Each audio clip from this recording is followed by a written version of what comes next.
네, 김유진 의원 본인 소개하시죠. 네, 방심위원 김유진입니다.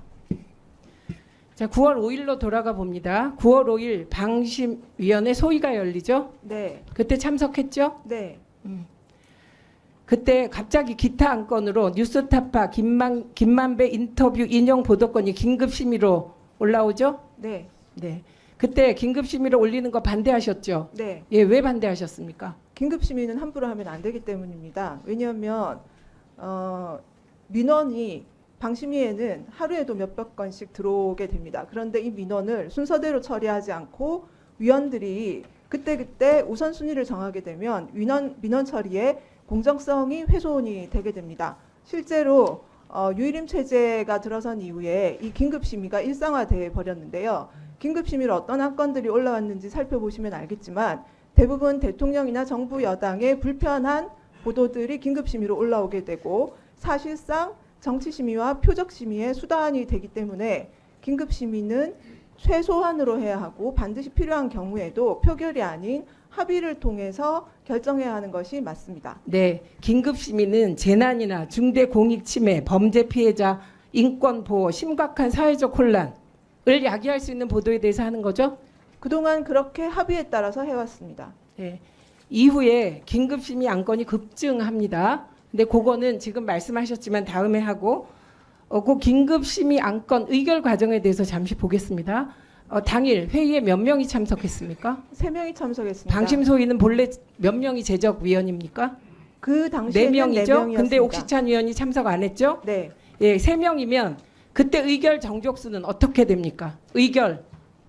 종족수는 만장일치여야 합니다. 네, 그런데 당일 어떤 일이 벌어졌습니까? 제가 반대를 했는데도 표결에 붙이려고 해서 제가 반대의 뜻을 밝히고 퇴장을 했더니 저를 기권 처리해서 2대1로 가결했다고 주장하고 있습니다. 2대1로 가결한 거 위법적인 거죠? 규칙 위반이죠? 규칙 위반일 뿐만 아니라 그날의 결정은 저는 무효라고 생각을 하기 때문에 이후에 그 결정을 토대로 이루어진 모든 심의와 제재가 무효라고 생각합니다. 네. 그리고 9월 4일 국회에서 전 방통위원장 이동관 위원장이 방심위를 통해서 조치가 있을 거라고 말했죠? 네, 네, 9월 4일 5시 이후에 방심위에 민원이 쏟아집니다. 네, 네, 그래서 PPT 띄우시죠.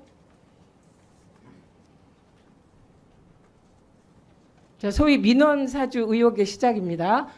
그 당시까지 총 165건, 188건이라고도 합니다. 살펴보겠습니다. 여기에 류일임 위원장 가족 지인 60건, 연관 의심단체 35건 맞습니다. 예, 다음 PPT. 자, 여기 쌍둥이 동생, 동생의 부인, 아들, 조카, 처제, 동서까지 민원을 넣습니다. 그리고 지금 직전에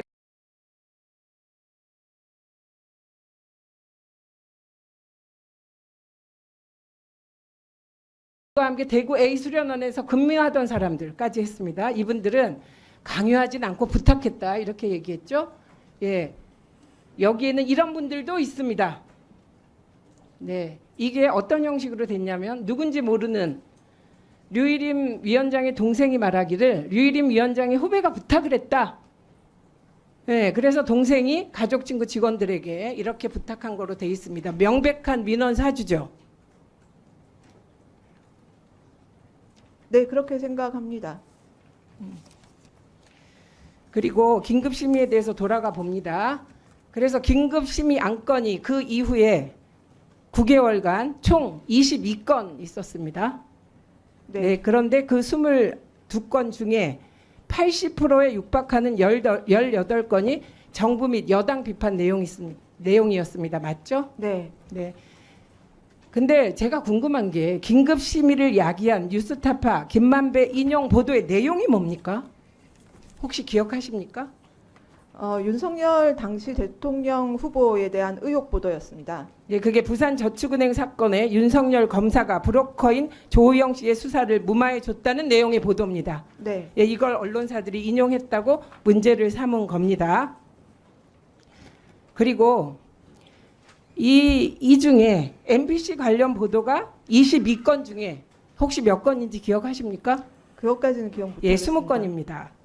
그리고 이 20건 중에 이게 긴급심의 안건 중에 MBC 건이 20건, 이 20건 중에 16건이 윤석열 정부와 여당을 비판 보도하는 겁니다. 박민 사장 이후 KBS는 신속심의 1건 문제없음 처리됐고요. 그런데 아이러니한 사실이 있습니다. 로이터 저널리즘 연구소 2023년, 2024년 뉴스 신뢰도 1위가 혹시 어딘지 아십니까? MBC입니다. 네, 그 프로테이지도 상당히 높습니다. 2023년 58%, 2024년 57%입니다.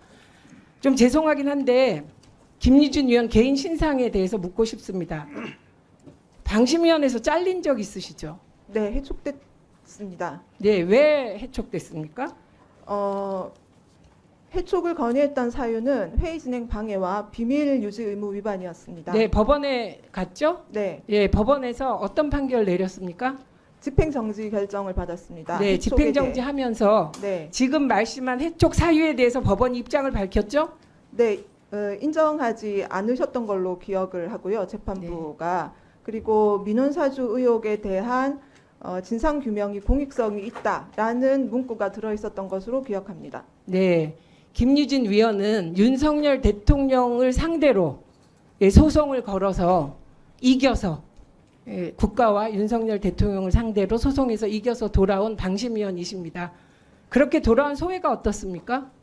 제가 돌아와서 기쁘다기보다는 저의 진상규명 노력의 정당성이 인정받은 것이 큰 의미가 있다고 생각합니다.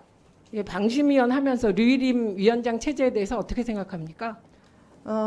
유일임 위원장 체제에서 심의기구가 언론통제기구로 전락을 했고 표적심의와 정치심의가 남발하고 있다고 생각합니다. 네, 수고하셨습니다. 들어가 주십시오.